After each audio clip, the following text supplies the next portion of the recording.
What's going on, everybody? We are back at it again with another episode of the Fourth Down Podcast. With Shalalik, Rashard in the cut. And we missing a member, John, right now. You know what I'm saying? He getting to the bag. We respect it. We're going to let him get to it. I respect the hustle. I respect the hustle.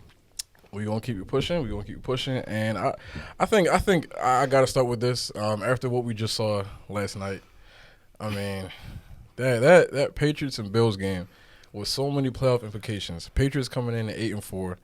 You know what I'm saying? Bills came in. What were the Bills like? 7-4. So, yeah, they were like a game behind or a half game behind, something like that. And they absolutely. Honestly, I don't even want to talk about the game so much more as to like what happened after the game, like players' responses and the coaches. I wanted to get on that too because it was just. I didn't see nothing about that, bro. Literally, it was crazy. A reporter asked Micah Hyde and Jordan Poyer, were they embarrassed? I saw the notification. I didn't go. What happened? What happened? Okay, so the reporter asked them, were they embarrassed that we ran for over 200 yards on them, right?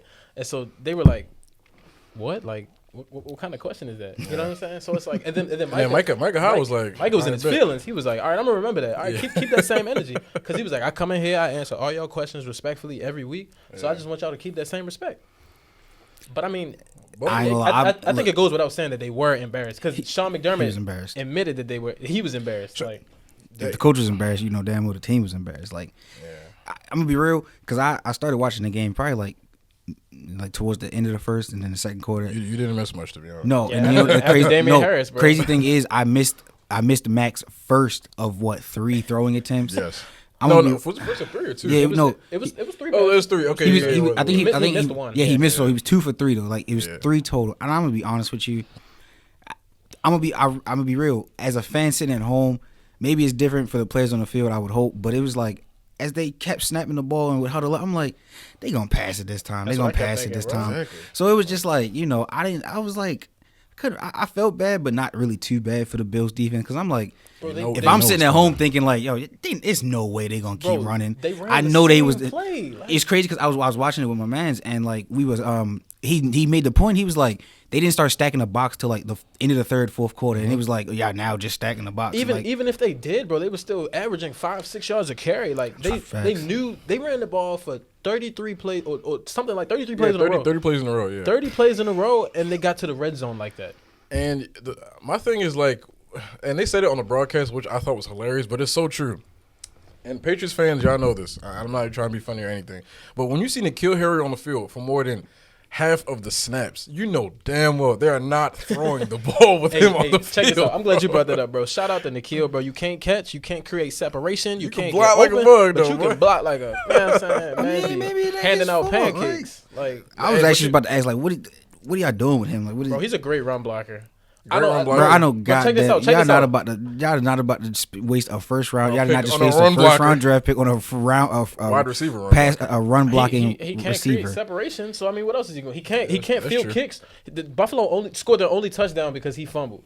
You know what I'm saying? Yeah, like, I was just about to bring it up. Like for all the good blocking he did, he still somehow fumbled. The only way he could, which was like the ball bounced off his helmet on a kickoff, bro. Like, and that's another thing I want to ask. If you look at the play.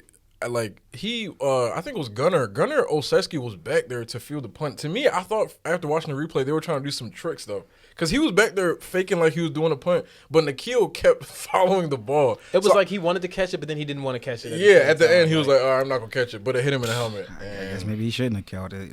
Jesus. I mean, you mentioned like that this had like heavy playoff implications. So like, if we look at the playoff landscape for like the NFC and the AFC, it's like a lot of teams that could like really make a push that are in the hunt. Like, are there any teams that you feel like that are in the hunt that are just real quick before we get off the Bills and Patriots game? I really have to touch on this because it's been eating at me and I have to talk to someone about it. Okay. The throw at the end of the game, Josh. I know the wind was going crazy, but did y'all see the throw at the end?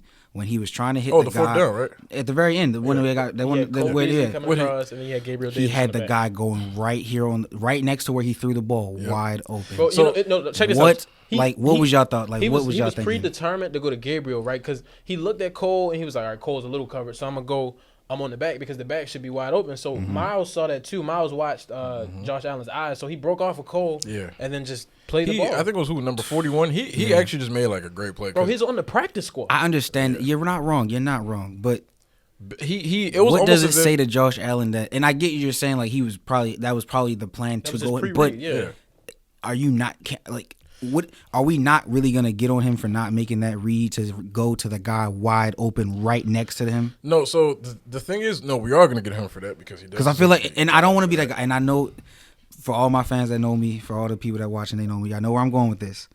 But had Lamar Jackson made a throw just like that, and there was a guy wide open right next to where he threw it, we would not be hearing the end of it. It'd be on ESPN First Take, Undisputed, Speak for Yourself all week long. I'm gonna be honest with you. Like, if the Bills' season has collapsed the way it has, and that was Lamar at quarterback, like we see Lamar's getting criticism, and he's playing bad. I'm not going to act like he's not been playing. Yeah, he's playing bad. Right? No, but he's not. He's keeping us afloat in terms of we're in games, we're not getting blown out. The Cincinnati game, that was the first time in his career that he's ever been blown out and benched for anything. So he's keeping us in games, but it's just funny because like the Bills started off so great, and if you look at their like actual schedule, they've literally beaten all bottom feeders, all teams that are either not going to make the playoffs or have a quarterback problem.